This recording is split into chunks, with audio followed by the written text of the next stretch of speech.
मित्रांनो नमस्कार. सर्वात प्रथम माझं इंट्रोडक्शन करून देतो.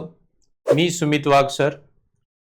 यूपीएससी आणि एमपीएससी याला शिकवण्याचा माझा जवळजवळ आता 10 ते 11च्या पेक्षाही जास्त वर्षाचा अनुभव आहे. मी हे जे मॉड्यूल घेतोय हे मॉड्यूल जॉग्राफीचं आहे आणि जॉग्राफीचं मॉड्यूल हे स्पेशली मुख्य परीक्षेसाठी जे आपल्याला विश्लेषणात्मक जॉग्राफी संपवायचं आहे त्याच्या उद्देशातून हे मॉड्यूल आहे. आता मित्रांनो, आपण अभ्यास करत असताना किंवा आपल्या परीक्षेचे टप्पे कसे आहेत? पूर्व, मुख्य आणि मुलाखत. पूर्व परीक्षेमध्ये बेसिक एमसीक्यू ने तुमची चाचणी घेतली जाते. मात्र एकदा तुम्हाला या भूगोलाची संपूर्ण माहिती झाली की तुम्हाला मेन्समध्ये एक पेपर आहे, त्याला आपण GS1 म्हणतो. मेन्समध्ये आपण पाहिलं तर यूपीएससीला टोटल 9 पेपर आहेत, पण एमपीएससीला मात्र 7 पेपर आहे, कारण वैकल्पिक विषय काढले. त्यामध्ये सामान्य अध्ययन 1 म्हणजे GS1चा जो पेपर आहे त्याच्यामध्ये 3 विषय मोडतात. एक आहे इतिहास, जो सर्वात मोठा वाटा घेतो कारण त्याचा अभ्यासक्रम मोठा आहे, आणि दुसरे आहे समाजशास्त्र आणि भूगोल. तर त्यामधला जो भूगोल आहे, जो आपण म्हणू इतिहास आणि समाजशास्त्राच्या तुलनेमध्ये एक टेक्निकल नेचरचा आहे, आणि मेन्समध्ये आन्सर रायटिंगसाठी आपल्याला साधारणपणे 70 ते 100 मार्कासाठी विचारले जाऊ शकतो. या भूगोलाचं संपूर्ण कव्हरेज या मॉड्यूलमध्ये होणार आहे. यामध्ये बेसिक कन्सेप्ट आणि त्या बेसिक कन्सेप्टवर आधारे जे वेगवेगळ्या थीम्स आहेत त्या थीम्स पूर्णपणे मी या मॉड्यूलमध्ये कव्हर केलेले आहेत, आणि म्हणून या मॉड्यूलला तुम्ही चांगलं जर केलं तर तुम्हाला नक्कीच मदत होईल मुख्य परीक्षेमध्ये. आता या व्हिडिओ थ्रू मला जो मुख्य परीक्षेमध्ये GS1चा जो आपला टॉपिक दिलेला आहे त्या GS1च्या टॉपिकमध्ये जो भूगोलाचे मुद्दे, तसं तर त्याला भूगोलाचा पेपर किंवा इतिहासाचा पेपर समाजशास्त्राचा नाही म्हणत, सामान्य अध्ययन असं म्हणतो. म्हणजे साधारणपणे सर्वसाधारणपणे तुम्हाला या विषयाची समज असावी. जनरल स्टडीज, सामान्य अध्ययनला आपण इंग्लिशमध्ये जनरल स्टडीज असं जे म्हणतो. तर सामान्य अध्ययन 1 पेपरमध्ये भूगोलाचा जो सिलेबस दिलेला आहे तो सिलेबस मला इथे काय करून द्यायचा, तुम्हाला डिकोड करून द्यायचा आहे, किंवा त्या सिलेबसची थोडक्यात ओळख तुमची करून द्यायची. आणि हा सिलेबसची ओळख झाल्यानंतर मग याला प्रिपेअर करण्यासाठी सुद्धा आपल्याकडे कॉम्प्रिहेन्सिव्ह व्हिडिओ आहे. मला असं वाटतं हे मॉड्यूल जर तुम्ही पाहिलं तर तुम्हाला इकडची तिकडची पुस्तकं फार वाचायची गरज पडणारच नाही, कारण मॉड्यूल घेत असताना मी बेसिकला पण टच करतोय आणि थीम वाईज जातोय. थीम म्हणजे त्याच्यामध्ये एखादी गोष्ट, जसं फॉर एक्झाम्पल जर 2-3 सिद्धांत असतील तर त्या 2-3 सिद्धांत काहीतरी सांगतात, काहीतरी त्यांचा उद्देश आहे, ते उद्देश म्हणजे आपला काय असेल, थीम असेल. तसे थीम कव्हर करेल म्हणजे तुम्हाला साधारणपणे 10 मार्कर 15 मार्करचा कोणताही प्रश्न आला तर त्याला प्रस्तावना, मुख्यांग आणि निष्कर्षासकट तुम्हाला लिहिता येईल. तर आपल्याला एक गोष्ट लक्षात घ्यायची आहे की या अभ्यासक्रमाची ओळख आपण करून घेऊया आणि याला थोडक्यात आपण समजून घेऊया.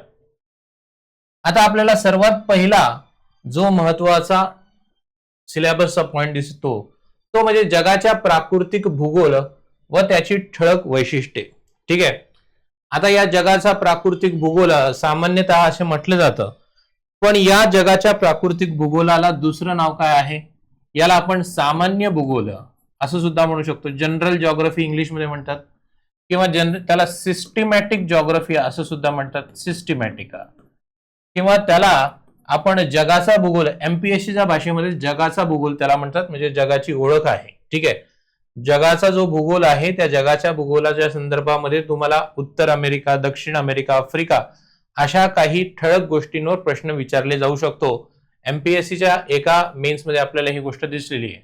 सामान्य, सिस्टमॅटिक जॉग्राफी, किंवा याला भौगोलिक तत्वे जरी तुम्ही म्हटलं, प्रिन्सिपल्स ऑफ जॉग्राफी, भौगोलिक तत्वे, तर हे सुद्धा चालेल. हे सगळ्याच्या सगळं एकच गोष्ट दर्शवते. ठीक आहे. आता यामध्ये जर आपण पाहिलं तर या प्राकृतिक भूगोल आहे, प्राकृतिक किंवा दुसरा शब्द ह्याला फिजिकल जॉग्राफी सुद्धा आपण म्हणू शकतो. हे सगळंच्या सगळं, तसं तर ह्यांच्यामध्ये बारीक बारीक फरक करता येईल, पण आपण भूगोल विषय न करता सामान्य अध्ययन करतोय, आणि म्हणून तुम्हाला एक गोष्ट लक्षात घ्यायची की या सगळ्या शब्दांचा अर्थ आपण म्हणू ब्रीफली आपल्यासाठी एकच समजून घ्यायचा. तर या प्राकृतिक भूगोलाचे वैशिष्ट्य जर आपण म्हटलं तर या प्राकृतिक भूगोलाच्या वैशिष्ट्यांमध्ये तुम्हाला एक गोष्ट लक्षात घ्यायची आहे की याच्यामध्ये तुम्हाला विचारलेले कोणकोणते विषय आहेत. ठीक आहे. पहिला जो विषय आहे त्याला आपण भूरूपशास्त्र असं म्हणणार आहे. ठीक आहे. तर भू म्हणजे काय? जिओ. ठीक आहे. आणि रूप, रूप म्हणजे बाह्य किंवा त्याला आपण म्हणूया बाह्य रचना आपण म्हणूया, ठीक आहे. आणि रचनेला किंवा स्ट्रक्चरला मॉर्फ असं म्हणतात, मॉर्फोलॉजी. तर जिओमॉर्फोलॉजी याच्या संदर्भामध्ये आपल्याला समजावं लागेल. जिओमॉर्फोलॉजी आपण म्हणू हार्ट ऑफ जिओग्राफी आहे. बेसिकली हा आपण स्टडी केला जातो. याच्यामध्ये पृथ्वीची बाह्य रचना जी आहे, आता पृथ्वीच्या बाह्य रचनेमध्ये दोन्ही गोष्टी येतात, एक जमीन सुद्धा येते आणि एक पाणी सुद्धा येतं, ठीक आहे. तर पृथ्वीचं जे बाह्य रचना आहे त्यामध्ये जो जमिनीचा भाग आहे, या जमिनीच्या भागाचा अभ्यास म्हणजे भूरूपशास्त्राचा अभ्यास, हा सर्वात प्रथम सब्जेक्ट तुम्हाला काय करायचं इथे शिकायचा आहे. त्याच्यानंतर तुम्हाला दुसरा जो विषय आहे तो म्हणजे हवामानशास्त्र. शिकवताना हा विषय दुसरा येतो, मात्र परीक्षेमध्ये जर याचं वेटेज पाहिलं तर सर्वात जास्त म्हणजे प्रथमतः कोणी काय केलं पाहिजे तर हवामानाचा अभ्यास केला पाहिजे, क्लायमेटचा अभ्यास केला पाहिजे. पूर्व असू द्या, मुख्य असू द्या, कारण शेवटी तुम्ही ऑफिसर म्हणून सिलेक्ट होणार आहेत आणि एअर पोल्युशन किंवा हवेमध्ये जो पण होणारा इतर वायूंचा जो प्रादुर्भाव झालेला आहे, जो पूर्णपणे आपण पूर्ण वातावरण आपलं खराब करून चाललेलो आहे, हे इश्यूज याच्याशी संबंधित खूप होत असतात.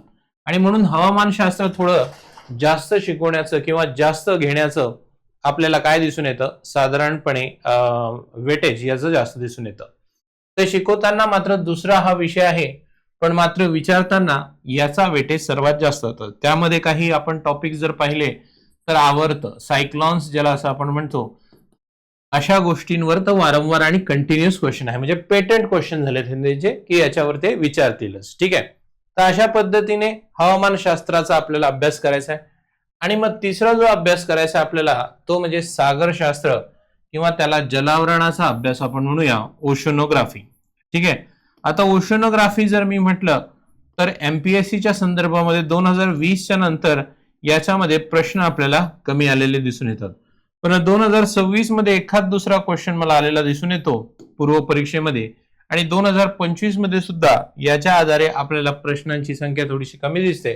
म्हणून हा एमपीएससीचा सध्या लो प्रायोरिटी टॉपिक आहे. पण स्पर्धा परीक्षा आहे तर असं ठामपणे मी सांगू शकत नाही की हे येणारच नाही. अनालिसिस ऑब्झर्व केलं तर हे कमी विचारलं जातं, पण मग शेवटी आपल्याला कॉम्प्रिहेन्सिव्ह तयारी आपण जर केलो तर तिथे चुकून यांचे प्रश्न जर आले तर ती शक्यता तर असते. म्हणून याला न सोडता आपण म्हणूया अपकमिंग इमर्जिंग हा टॉपिक आहे आणि याच्यावर सुद्धा थोडक्यात लक्ष देणं गरजेचं आहे, ठीक आहे. आता बघा, हे विषय जरी तुम्हाला अशा पद्धतीच्या फ्लो चार्टच्या द्वारे मी तुम्हाला सांगितलं तर भूगोल किंवा आयुष्य किंवा हे प्रकृती किंवा हे पूर्णपणे पृथ्वी स्थल आपल्याला असं काही वेगळं दिसत नाही. आलं लक्षात? म्हणजे हवेचा संपर्क जमिनीशी आहे, जमिनीचा संपर्क जलाशी आहे, जलाचा संपर्क हा हवामानाशी परत आहे, म्हणजे हे सगळे एकमेकांना कनेक्टेड आहे. त्यामुळे हे एकत्रितपणे एकात्मिक पद्धतीने सुद्धा जर एखादा क्वेश्चन आला, म्हणजे जिओमॉर्फो आणि सागर शास्त्राचा मिक्स, सागरशास्त्र आणि हवामानशास्त्राचा मिक्स, तिघींचा मिक्स काहीही विचारले जाऊ शकतं, तरी तो एक इंटिग्रेटेड अप्रोच तुम्हाला शिकण्यात किंवा समजण्यासाठी मला असं वाटतं तुमची तयारी असली पाहिजे. तर प्राकृतिक भूगोलामध्ये आपल्याला काय करायचं आहे, या 3 विषयांचा मुख्य अभ्यास करायचा आहे. आणि हा जो प्राकृतिक रचना आहे, ही प्राकृतिक रचना तुम्हाला फक्त आणि फक्त एकाच स्तरावर नाही तर 3 स्तरावर पाहिजे. एक म्हणजे जगाचं सुद्धा तुम्हाला पाहायचं आहे, दुसरं म्हणजे प्राकृतिक रचना भारताची सुद्धा तुम्हाला असायला पाहिजे. आणि जर तुम्हाला एमपीएससीचा बदलता पॅटर्न माहिती की आता तुम्हाला वैकल्पिक विषय काढलेला आहे, म्हणजे सगळीच्या सगळी जी भिस्त आहे ती मुख्य परीक्षेच्या जनरल स्टडीजवर येऊन थांबलेली आहे, तर जगाच्या आणि भारताच्या भूगोलाबरोबर आपण महाराष्ट्राच्या भूगोलाला सुद्धा तितकंच वेटेज दिलं पाहिजे. आलं लक्षात? तर हे तिन्ही विषय आपण जर करून गेलो तर मला असं वाटतं एक कॉम्प्रिहेन्सिव्ह तयारी, एक आपण म्हणूया कोणत्याही पद्धतीने पेपर आपला न सुटण्याची तयारी आपली असेल. आणि त्यामुळे एक गोष्ट तुम्ही लक्षात घ्या की ही सर्वात महत्वाचा स्तर या प्राकृतिक भूगोलाचा आपल्याला करायचा आहे, तिन्हीच्यावर आपल्याला करायचं आहे. आलं लक्षात? त्याच्यानंतर प्राकृतिक भूगोल करत असताना एक अनालिटिकल दृष्टिकोन, विश्लेषणात्मक दृष्टिकोन तुमचा असायला हवा. जसं फॉर एक्झाम्पल केवळ गोष्टींची पाठांतर न करता, है ना, पृथ्वीवरील पर्वत, नद्या, वाळवंट यांची निर्मिती कशी झाली याच्यावर सुद्धा तुम्हाला काय द्यावं लागेल, भर द्यावा लागेल किंवा त्याचा परिणाम द्यावा लागेल. आलं लक्षात? जसं फॉर एक्झाम्पल आपण जर पाहिलं तर पृथ्वीवर जी पण वाळवंट आहे ती खंडांच्या पश्चिमेच्या बाजूला दिसतं. हे आपल्याला समजलं पाहिजे. आणि मग ते फक्त का पश्चिमेच्या बाजूला दिसतं याचं कारण सुद्धा आपण केलं पाहिजे, म्हणजे ते विश्लेषणात्मक होईल. म्हणजे फक्त आणि फक्त गोष्टी कुठे आहे हे न पाठ करता ते कशा पद्धतीने निर्माण झालं हे थोडक्यात समजून घेणं आपल्याला गरजेचं आहे. ठीक आहे. आणि समजून घेत असताना थोडंसं बॅलन्स करावं लागेल. फार टेक्निकल डिटेल न जाता फक्त एक ढोबळ 4 वाक्य जरी तुम्हाला सांगता आलं, विश्लेषण करता आलं की असं असं आहे, तरी पण तुमचं काम होऊन जाईल. कारण शेवटी तुम्हाला सामान्य अध्ययनासाठी अभ्यास करायचा आहे. भूगोल या वैकल्पिक किंवा टेक्निकल बाबीमध्ये तुम्हाला फार जायची गरज नाहीये. त्यामध्ये आपण त्याला पाहिजे तितक्या खोलीत नेऊ शकतो, कारण तो स्वतंत्र एक विषय आहे. BA, MA, PhD लेवल पर्यंत त्या विषयाला आपल्याला अभ्यास करता येतो. पण तेवढी गरज नाही. आपण म्हणूया साधारणपणे ऑनर्स पर्यंत 12वीच्या स्तरावर एक ढोबळ गोष्टींची आपल्याला जर कल्पना माहित असेल तरी पण आपलं काम होऊन जाईल. तर हे आपल्याला समजणं गरजेचं आहे. ठीक आहे. आणि परीक्षेचा जो फोकस आहे तो संकल्पनेवर जास्त करून तुम्ही काय करायचं आहे, द्यायचं आहे. कारण शेवटी तुम्हाला उत्तर लिहायची आहे. आलं लक्षात? जसं फॉर एक्झाम्पल पूर्व परीक्षेमध्ये तुम्ही उत्तर ते दक्षिण पर्वतांचा क्रम पाठ करतात. ठीक आहे. मग त्या पर्वतांचे गट आहेत किंवा ग्रुप्स आहेत है ना, 3 प्रकारचे. गडीचे पर्वत झाले, गटपर्वत झाले आणि अविष्ट पर्वत झाले. मग जर तुम्हाला उद्या प्रश्न आला की अविष्ट पर्वतांची निर्मिती सांगा, तर उदाहरणासकट संकल्पना सांगता आली पाहिजे. कारण प्रत्येक पर्वतांची माहिती विचारणं तुमच्याकडनं अपेक्षित नाही, पण ती प्रक्रिया तुम्हाला एक 150-250 शब्दामध्ये लिहिण्याची तुम्हाला काय होऊ शकते, आपण म्हणू एक एफर्ट होऊ शकतो आयोगाचा की ह्यांना विचारून घेऊया आणि यांच्याकडनं जाणून घेऊया की किती गोष्टी हा संकल्पनेतनं सुद्धा साकारतो. तर अशा पद्धतीने आपण म्हणूया की आपल्याला प्राकृतिक भूगोलाचा अभ्यास करता येईल. ठीक आहे. आता जागतिक नैसर्गिक साधन संपत्तीचे वितरण हा सुद्धा आपला एक महत्वाचा सेकंड पॉइंट आहे. जागतिक नैसर्गिक साधन संपत्तीचे वितरण. आलं लक्षात? आता तुम्ही जर पाहिलं तर जेव्हा पण आपण साधन संपत्ती किंवा त्याला आपण संसाधन असं सुद्धा म्हणतो. ठीक आहे. रिसोर्सेस. तर संसाधन म्हणजे काय? संसाधन म्हणजे अशा गोष्टी ज्या मानवाला ज्यांचा काय आहे, उपयोग आहे. अशा गोष्टी ज्या मानवाला पैशांच्या स्वरूपामध्ये काय करता येतात, मोजता येतात. आणि अशा गोष्टी ज्यांचा उपयोग आणि पैशांच्या स्वरूपात असून सध्याच्या असणाऱ्या तंत्रज्ञानाच्या मदतीने त्यांचं आपल्याला काय करून घेता येतं, पूर्णपणे त्यांना यूज करून घेता येतं. ही व्याख्या कोणी दिलेली आहे? ही इकॉनॉमिक्सच्या NCERTतनं उचललेली व्याख्या आहे. आलं लक्षात? रिसोर्सेस म्हणजे those who have it's utility. Okay. which can be actually calculated in monetary terms and in the present set of technologies it can be assimilated. अशी जी डेफिनेशन आहे ती आपल्याला या इकॉनॉमिक रिसोर्स किंवा आपण म्हणूया संसाधनाची सांगता येते. ठीक आहे. आणि मग संसाधनाचा जर आपण विचार केला तर या संसाधनाचा भौगोलिक दृष्टिकोनातून जर विचार करायचा म्हटला तर त्या कशा पद्धतीने त्यांचं वितरण झालेलं आहे. वितरण म्हणजे एरियामध्ये कशा पद्धतीने ते पसरलेले आहे त्याला आपण स्पेशियल डिस्ट्रीब्युशन किंवा स्थलीय वितरण असं म्हणतो. भारतामध्ये वेगवेगळ्या ठिकाणी कशा पद्धतीने हे संसाधन आपल्याला दिसतात, हा भौगोलिक दृष्टिकोन आपल्याला आणणं गरजेचं आहे. आणि त्यामुळे आपण जर पाहिलं तर संसाधनांवर तुम्हाला प्रश्न विचारले जाऊ शकतो. उदाहरणार्थ वॉटर रिसोर्सेस, पाणी, खनिज, कोळसा, लोह, ऊर्जा संसाधन, त्याच्यानंतर वनसंपत्ती असू द्या, याचं जागतिक वितरण तुम्हाला विचारले जाऊ शकतं. बिलकुल ब्रॉड. म्हणजे जसं फॉर एक्झाम्पल अमेरिकाचा न्यू इंग्लंड रिजन आहे. तुम्ही जर पाहिलं तर मागच्या पूर्व परीक्षेमध्ये 2026 मध्ये त्यांनी एक इंटरनॅशनल हे पण विचारली होती, इंटरनॅशनल लोकेशन ऑफ रिसोर्सेस पण विचारली होती. तर तुम्हाला अशा गोष्टी सुद्धा थोडक्यात माहित असणं गरजेचं आहे. कारण अशा गोष्टी तुम्हाला बेसिकली एक ढोबळ मनाने जर माहित असतील तर एखाद दुसरा प्रश्न पूर्व परीक्षेमध्ये आणि एखाद दुसरा प्रश्न तुमचा मुख्य परीक्षेमध्ये येऊ शकतो. आणि जर बिलकुल माहिती नसेल, म्हणजे थोडी जरी माहिती असेल तरी प्रश्न निभावून नेता येईल, आणि बिलकुल जर माहिती नसेल ना तर मग प्रश्न तुमचा पडू शकतो, म्हणजे त्याचे मार्क येऊ शकत नाही. कारण शेवटी हा विषय कसा आहे, टेक्निकल विषय आहे, आणि टेक्निकल विषय असल्यामुळे याच्यामध्ये आलं तर येईल, नाही आलं तर मग थोडीशी आपल्याला तयारी आपली कच्ची पडेल. तर अशा पद्धतीने आपल्याला सांगतील. तर विशेष फोकस आपण जर पाहिलं तर विशेष फोकस तुम्हाला कुठे जायचंय, दक्षिण आशिया. आणि दक्षिण आशियामध्ये एकच मोठा देश आहे ज्याचं नाव आहे भारत. त्यामुळे भारत आणि भारत उपखंडातील साधन संपत्तीवर सुद्धा तुम्हाला काय करायचं आहे, पूर्णपणे चर्चा करायची आहे, किंवा त्याचे तुम्हाला नोट्स तयार करायचे आहे. आलं लक्षात? बघा, हे जे टॉपिक आहे, टॉपिक प्रिपेअर करायला मी म्हणेल विश्लेषणापेक्षा थोडीशी ना माहिती असेल तरी हा टॉपिक निभावून नेतो, कारण यामध्ये फार अशी संकल्पना नाहीये, थोडीशी माहितीच्या आधारे हा विषय आहे. त्यामुळे हा टेक्निकल जातो, आणि टेक्निकल जर हे आला, टेक्निकल जर तुमचा क्वेश्चन आला तर टेक्निकल क्वेश्चनला जास्त मार्क पडतात बरं का. म्हणून भूगोलामध्ये मी म्हणेल की इतिहास आणि समाजशास्त्राच्या तुलनेमध्ये भूगोलाचा हा थोडासा बेनिफिट आहे. कुठेतरी बेनिफिट इतिहास आणि समाजशास्त्राचा आहे, कुठेतरी भूगोलाचा आहे. पण आपण इथे एवढंच समजून घेऊया.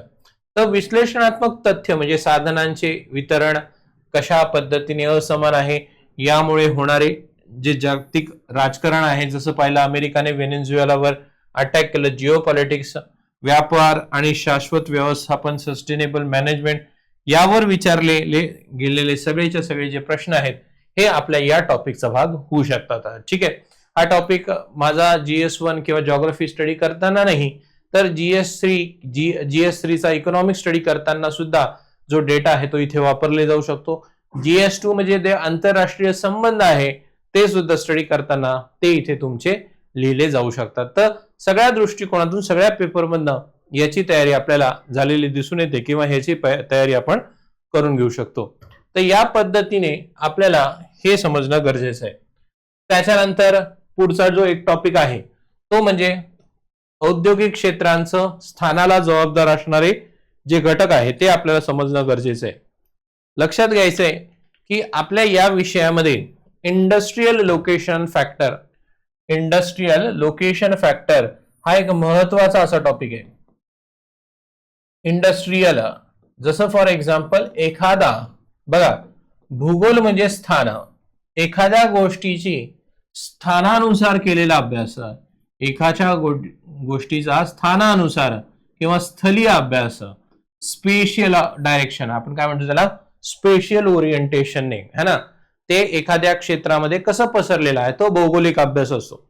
भूगोल मी आधीपासून मुलांना सांगतो की भूगोल हा विषय नसून एक दृष्टिकोन आहे, एक दृष्टिकोन आहे. जसं फॉर एक्झाम्पल लोकसंख्या समाजशास्त्राचा अभ्यास आहे, पण ही लोकसंख्या कशी पसरलेली आहे, म्हणजे पर्वतांमध्ये कमी, मैदानांमध्ये जास्त, असा जेव्हा अभ्यास करतो तेव्हा लोकसंख्येचा आपण स्थलीय दृष्टिकोनातून केलेला अभ्यास आहे. आणि स्थलीय किंवा स्पेशियल अभ्यास आहे, म्हणजे स्पेसने, स्पेसचा अर्थ इथे एरिया पकडायचा, एरिया. ओके, स्पेस म्हणजे ते वरचं स्पेस नाही, स्पेस म्हणजे एरिया पकडायचा, 3 डायमेन्शनल एरिया. तर स्पेस अनुसार केलेला काय आहे हा अभ्यास आहे, यालाच आपण भौगोलिक दृष्टिकोन किंवा भौगोलिक अभ्यास असं म्हणतो. आता उद्योगांच्या संदर्भामध्ये आपण जर पाहिलं तर उद्योगांच्या क्षेत्रामध्ये जेव्हा एखादा उद्योग प्रस्थापित केला जातो, या उद्योगाला प्रस्थापित करण्यासाठी काही भौगोलिक घटक कारणीभूत असतात. जसं फॉर एक्झाम्पल मला जर साखर कारखाना टाकायचा असेल तर साखर कारखाना हा मला ऊसाच्या शेती किंवा ऊसाच्या शेतीजवळ टाकावा लागतो, कारण ऊस कापल्यानंतर जर 24 तासाच्या आत त्याला जर आपण त्यातला ऊसाचा रस काढला तरच मॅक्सिमम शुगर कंटेंट आपल्याला काय येतं, कन्वर्ट करता येते. किंवा त्याला जर आपण 2 दिवस 3 दिवस तसाच ठेवला तर त्यातला जो रस आहे तो वाळून जाईल आणि शुगर कंटेंट कमी होऊन जाईल, मग उत्पादन कमी होऊन जाईल. आलं लक्षात? मग हे आपल्याला समजणं गरजेचं आहे. मग काही असे उद्योग आहे जे बाजारपेठ आहे, या बाजारपेठांच्या जवळ असले तर बरं राहतं. त्याच्यानंतर काही उद्योग हे कामगारांच्या अवेलेबिलिटीवर आपल्याला सांगता येतात, किंवा काही उद्योग हे वाहतुकांच्या आधारे सांगता येतात, किंवा काही उद्योग या सगळ्यांच्या मदतीने सांगता येतात. अल्फ्रेड वेबर 2 भाऊ आहे तुम्हाला जे स्टडी करायचे, एक आहे मॅक्स वेबर जे लोक प्रशासनामध्ये अभ्यास करतो, एक आहे अल्फ्रेड वेबर जे यांच्या दृष्टिकोनातून आपण अभ्यास करतो. तर यांनी सांगितलेली खूप चांगली आणि कॉम्प्रिहेन्सिव्ह थिअरी सुद्धा जर आपण इथे ऍड केली तर आपल्या परीक्षेमध्ये किंवा आपल्या नॉलेजमध्ये थोडीशी भर पडून जाईल. पण हा जो दृष्टिकोन आहे, जो एखादा उद्योग स्थानबद्ध होण्यासाठी आपल्याला गरजेचा लागतो, हे जे घटक आहे जे उद्योगाला एखाद्या ठिकाणी स्थिर करण्यासाठी कारणीभूत असतात, हे सगळेच्या सगळे आपल्याला समजले पाहिजे किंवा ह्याचे एक जनरल अंडरस्टँडिंग पाहिजे. उद्या जर तुम्हाला असा प्रश्न आला की पुण्यामध्ये जी हिंजवडी आहे, जी सॉफ्टवेअरच्या रिलेटेड एक मोठी टेक्नॉलॉजिकल हब आहे, याच्यावर कोणते असे घटक काम करतात जे या उद्योगाला स्थिर होण्यासाठी कारणीभूत आहे, तर तसे प्रश्न हे असे आउट ऑफ द बॉक्स प्रश्न सुद्धा हँडल करण्याची कॅपॅसिटी तुमच्याकडे असली पाहिजे. अशा पद्धतीने हा जो आपला नेक्स्ट टॉपिक आहे लोकेशनल फॅक्टर्स, हा आपल्याला करायचा आहे. यामध्ये जर आपण पाहिलं तर लोकेशनल फॅक्टर्स मध्ये आपल्याला प्राथमिक उद्योग म्हणजे शेती, खाणकाम, मासेमारी यांच्यावर पण सांगता आलं पाहिजे. द्वितीय स्तरावरचे उद्योग, कारखाने, पोलाद निर्मिती, किंवा टर्शरी किंवा तृतीय क्षेत्रात म्हणजे सेवा, IT, वाहतूक या क्षेत्रांचं वितरण, हे सगळंच्या सगळं आपल्याला काय आलं पाहिजे, सांगता आलं पाहिजे. त्याच्यानंतर हे स्थान निश्चित करणारे जे सगळे घटक आहे, या घटकांची थोडक्यात यादी समजून या घटकांना कसा यांचा एक अभ्यास करून प्रत्येक उद्योगाच्या बद्दल या घटकांची तुम्हाला काय आपण म्हणूया बांधिलकी किंवा या घटकांची एक आपण म्हणूया जोड तुम्हाला उद्योगाचा विश्लेषण करताना सांगता आलं पाहिजे. यामध्ये आपल्याला एक गोष्ट लक्षात घ्यायची की फक्त हे स्थान किंवा स्थान निश्चित करणारे घटक नाही, पण असे कोणते घटक जे पहिले कार्यरत होते आणि आता कोणते घटक जे आता नंतर कार्यरत आहे, हे एखाद्या उद्योगाला निश्चित करण्यासाठी मदत करतात. जसं फॉर एक्झाम्पल तुम्ही जर पाहिलं, आता आपल्या क्लासचं उदाहरण घेऊन, तर आपला क्लास पण एक प्रकारचा उद्योगच म्हणता येईल. आता क्लास पहिले एखादा क्लास चालवायचा म्हटल्यानंतर क्लासरूम लागायचा आणि म्हणून एका विशिष्ट शहरांमध्ये या क्लासेसची डेव्हलपमेंट झाली. पण आज जर पाहिलं तर ऑनलाईनच्या माध्यमातून महाराष्ट्रातल्या कोपऱ्या कोपऱ्यात प्रत्येक क्लासचा बेनिफिट पोहोचू शकतो. मग पहिले ऑफलाईन होतं तर हा एक घटक, मग ऑनलाईन आलं, हा बदलता घटक. तर पूर्वीपासून नवीन घटकांचं सुद्धा असं विश्लेषण, हा दृष्टिकोन, एखादा उद्योग कशा पद्धतीने स्वतःचं स्वरूप बदलत आहे, कशा पद्धतीने जे घटक आहे या घटकांचा किंवा या घटकांचा बदलता जो कल आहे, बदलता स्वरूप आहे, आणि त्याच्यामुळे उद्योगांना वेगवेगळे स्थान सुनिश्चित करण्यासाठी उद्योग स्वतःला कारणीभूत आपण म्हणून उद्योग स्वतःला बदलत आहे. काही उद्योग पहिले इकडे होते, मग फॅक्टर्स बदलले म्हणून तिकडे गेले. असं जो ट्रेंड आहे, हा ट्रेंड इकडे तू तिकडे, हा सगळा ट्रेंड सुद्धा आपल्याला काय करायचा आहे, समजून घ्यायचा आहे. आलं लक्षात? तर हे तुम्हाला यामध्ये समजून घ्यायचं आहे.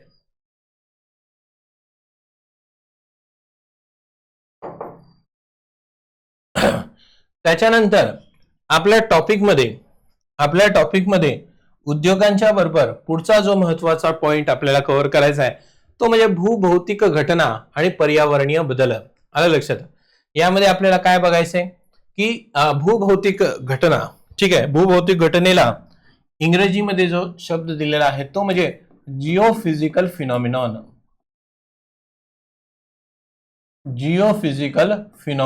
ओके, जिओफिजिकल फिनॉमिनॉन आणि क्लायमेट चेंजच्या संदर्भामध्ये. आता यामध्ये जर तुम्हाला पाहिलं तर हा सेपरेट पॉइंट मेन्शन जरूर आहे, पण भूरूपशास्त्र, हवामानशास्त्र आणि सागरशास्त्र या सगळ्यांचा अभ्यास करत असताना काही विशेष घटना, काही विशेष आपण म्हणूया प्रक्रिया तुम्हाला स्पष्ट केल्या जातील. उदाहरणार्थ भूरूपशास्त्राचा अभ्यास करत असताना तुम्हाला भूकंप, ज्वालामुखी, याच म्हणजे काय आहे, भूभौतिक घटना, जिओफिजिकल फिनॉमिनॉन. तुम्हाला जेव्हा हवामानशास्त्राचा अभ्यास किंवा हवामानशास्त्राचे टॉपिक्स घेईल त्यामध्ये तुम्हाला सायक्लॉन्स शिकवले जातील, हे ते जिओफिजिकल फिनॉमिनॉन. उद्या जर सागरशास्त्राचा अभ्यास केला तर सागरशास्त्राच्या संदर्भामध्ये तुम्हाला सुनामी वगैरे सांगितलं जाईल, हे जिओफिजिकल फिनॉमिनॉन. म्हणजे हा पॉइंट सेपरेट जरी दिलेला असला तरी पण हा आपण प्राकृतिक भूगोलामध्ये काय करत आहोत, इन्क्लूड करत आहोत. ठीक आहे, म्हणजे नैसर्गिक आपत्ती, भूकंप, सुनामी, ज्वालामुखी, चक्रीवादळे यांची निर्मिती, प्रक्रिया, कारणे आणि जगावर असणारा यांचा जो प्रभाव आहे, आलं लक्षात, याच्या संदर्भामध्ये तुम्हाला विचारले जाऊ शकतं. ठीक आहे, फक्त एवढंच नाही, एखादी घटना जर प्रथमतः झाली, ठीक आहे, जसं 2025च्या पेपरमध्ये मड व्हॉल्केनो विचारलं गेलं, तर हा मड व्हॉल्केनो जर तुम्ही पाहिला तर हा मड व्हॉल्कॅनो पहिल्यांदा झालेला दिसून येतो आणि म्हणून त्याला विचारला. मग एखादी प्रक्रिया, एखादी घटना प्रथमता झाली ना तर लगेच त्याला विचारले जातील. एमपीएससीने मड व्हॉल्कॅनो विचारला. एक ट्रेंड जर तुम्हाला युपीएससीचा मी सांगितला तर भारतामध्ये 2 पद्धतीचे ज्वालामुखी आहेत जे सध्याच्या सक्रिय आहेत, म्हणजे थोडेसे ऍक्टिव्ह झोन मध्ये येतात. एक ऍक्टिव्ह आहे, एक डॉर्मंट आहे. त्या 2 ज्वालामुखीचं नाव बॅरना आणि नार्कोडमस आहे. तर यामध्ये जर तुम्ही पाहिलं तर 2017-18च्या दरम्यान हा बॅरन आयलँडचा उद्रेक झाला आणि बॅरन आयलँडचा उद्रेक झाला तसं लगेच युपीएससीने मुख्य परीक्षेला त्याला काय करून घेतला, विचारून घेतला. मुख्य का पूर्वला विचारून घेतला. तर विचारण्याची ह्यांचा कल दिसतो की जसं एखादी घटना पहिले झाली तर लगेच यांचा विचारण्याचा कल आहे. म्हणून करंट अफेअर्सला सुद्धा काय करा, तुम्ही थोडंसं लक्ष द्या. या व्हिडिओला घेत असताना सपोज एखादी घटना झालेली नाहीये तर त्या घटनेकडे किंवा माझं लक्ष नाहीये तर त्या घटनेला इम्पॉर्टन्स आहे हे लक्षात तुम्ही घ्या. आणि पुढे मागे नंतर जर काहीतरी घटना झाली आणि ती करंट अफेअर्स मध्ये त्याचा उल्लेख असेल तर लगेच तुम्ही काय केलं पाहिजे, त्या घटनेला टिपून घेतलं पाहिजे. त्याच्या मागचं तात्पर्य, त्याच्या मागची संकल्पना आणि कशी झाली हे सगळं समजून घेतलं तर मुख्य परीक्षेचा हा एक महत्वाचा बिट किंवा मुख्य मुद्दा होऊ शकतो. हे तुम्हाला समजणं गरजेचं आहे. तर भौगोलिक बदल जे आहे, भौगोलिक बदल म्हणजे जागतिक तापमान वाढमुळे ग्लोबल वॉर्मिंग झालं, हिम नद्यांचं वितळण झालं, जलस्रोतांचे आकुंचन आणि परिसंस्थेमधील जो बदल आहे म्हणजे एक्झॅक्टली फ्लोरा आणि फाउना, तर याच्या संदर्भामध्ये सुद्धा तुम्हाला काय केले जाऊ शकतात, एक मुख्य परीक्षेला प्रश्न विचारले जाऊ शकतात. यामध्ये विश्लेषणात्मक तथ्य जर तुम्हाला सापडायचं असतील तर केवळ भूगोलाचा भाग नसून हवामान बदलाचा आणि आपत्ती व्यवस्थापनाच्या दृष्टिकोनातून कशा पद्धतीने आपल्याला या मुद्द्याचा अभ्यास करता येईल आणि चालू घडामोडीची जोड कशी देता येईल आणि नवीन कोणकोणत्या अशा सक्रिय गोष्टी आहे, डायनामिक गोष्टी आहे करंट अफेअर्स मध्ये आपल्याला जोडता येईल हे सुद्धा तुम्ही काय करा, थोडासा विचार करा. फक्त भौगोलिक नाही तर पर्यावरणीय गोष्ट सुद्धा तुम्हाला याच्यामध्ये काय करू शकतो, तुम्ही अभ्यास करू शकतात. कारण पर्यावरणीय गोष्टीमध्ये आपल्याला एक गोष्ट लक्षात घेते की भूगोल आणि पर्यावरण या सगळ्यांच्या संदर्भामध्ये आपल्याला प्रश्न किंवा या सगळ्यांच्या संदर्भामध्ये आपल्याला दोन्ही सब्जेक्टची जोड एकत्र सुद्धा आपण घेऊ शकतो.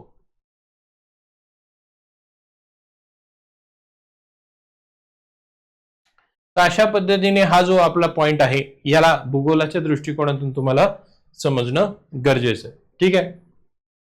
त्याच्यानंतर अभ्यासक्रमाचा एक सारांश जर तुम्हाला सांगायचं झाला तर या अभ्यासक्रमाच्या सारांश मध्ये तुम्हाला एक गोष्ट मी नक्की सांगेल की जेव्हा पण आपण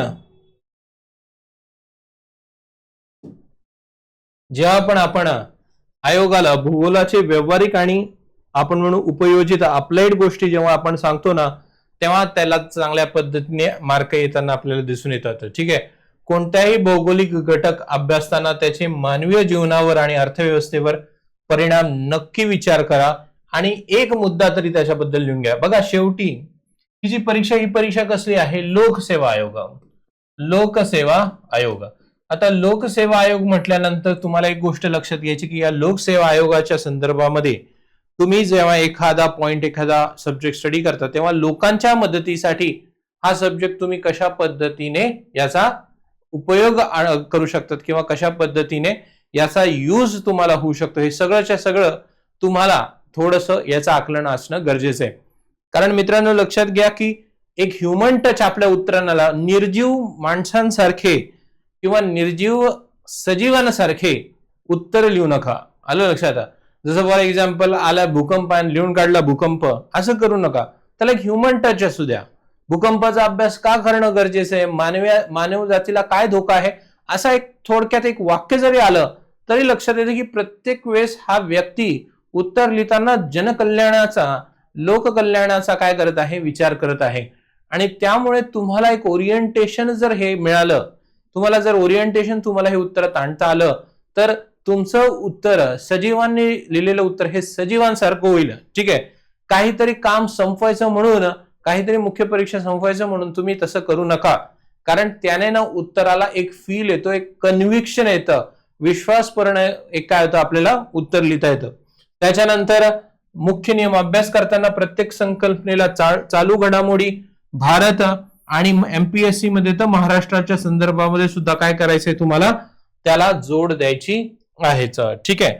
त्याच्यानंतर सर्वात महत्वाचं मी तुम्हाला एक गोष्ट इथे अजून ऍड करतो, आणि ती गोष्ट म्हणजे काय आहे की जेव्हा पण तुम्ही परीक्षेच्या संदर्भामध्ये अभ्यास करणार, तेव्हा या परीक्षेच्या संदर्भामध्ये अभ्यास करत असताना, उत्तराची प्रॅक्टिस करत असताना तुम्हाला काही महत्वाच्या गोष्टी ज्या लक्षात ठेवणं गरजेचं आहे, अत्यंत गरजेचं आहे, ते म्हणजे भूगोलाला लिहित असताना भूगोलाची भाषा आणणं गरजेचं आहे. जे आपण म्हणू कीवर्ड्स आहे, कीवर्ड्स, या कीवर्ड्सच्या मदतीने उत्तर सजवणं तुम्हाला गरजेचं आहे. त्यामुळे कीवर्ड्स पाठ करत चाला. पाठ्यक्रम पीपीटी मध्ये जे शब्द वापरले आहेत, स्टेट बोर्डाच्या पुस्तकांचं जे वाचन तुम्ही केलेलं आहे, एनसीईआरटीचं जे वाचन केलंय, त्यातल्या कीवर्ड्सला उचलून त्याला लिहिण्याचा प्रयत्न करा. त्याच्यानंतर दुसरी गोष्ट म्हणजे भाषा थोडीशी टेक्निकल ठेवली तर बरी राहील, कारण भूगोल हा भूगोलाच्या विषयानुसार लिहिलं तर बरं राहतो. आणि सर्वात महत्वाचं म्हणजे भूगोलामध्ये एक खूप चांगला असा आपल्याकडे हतियार आहे, जेणे आपण जास्तीत जास्त मार्क घेऊ शकतो. ते म्हणजे प्रत्येक उत्तराला डायग्रामची जर तुम्ही जोड दिली, सुंदर अशी डायग्राम, जी डायग्राम पेन्सिलने न काढता पेनाने सुद्धा काढली जाऊ शकते, अशी डायग्रामची जोड जर तुम्ही दिली, तर मला असं वाटतं तुम्हाला या परीक्षेमध्ये कोणी थांबवणार नाही. तर अशा पद्धतीने या 2-3 सजेशनवर जर तुम्ही काम केलं, तर मला असं वाटतं तुम्हाला भूगोलाची तयारी चांगल्या पद्धतीने करता येईल. बाकी कोणते थीम्स आहेत, काय कव्हर करायचं, ते तर सगळं माझी जबाबदारी आहे. मी जे व्हिडिओ थ्रू कव्हर करतोय त्या मेजर थीम्स मला असं वाटतं परीक्षेसाठी इनफ होऊन जाईल. आणि जशी जशी परीक्षा पुढे पुढे जाईल तसे तसे आपल्याला अजून त्याच्यामधल्या खोली समजतील, आणि त्या पद्धतीने आपल्या त्या परीक्षेचं स्वरूप सुद्धा पूर्णपणे आपल्याला बदलता येईल. पण हे जे व्हिडिओज आहेत ते येणाऱ्या परीक्षेच्या दृष्टिकोनातून आहे, एक प्रेडिक्शन लाईनवर एक पीवायक्यू पॅटर्नचा अभ्यास करून, आणि एक जो माझा अनुभव आहे की कशा पद्धतीने हे केलं पाहिजे, या सगळ्यांची जोड या मॉड्यूलमध्ये मी टाकलेला आहे. तर याची तुम्हाला नक्की मदत होईल. तर आपण इथे थांबूया मित्रांनो. धन्यवाद.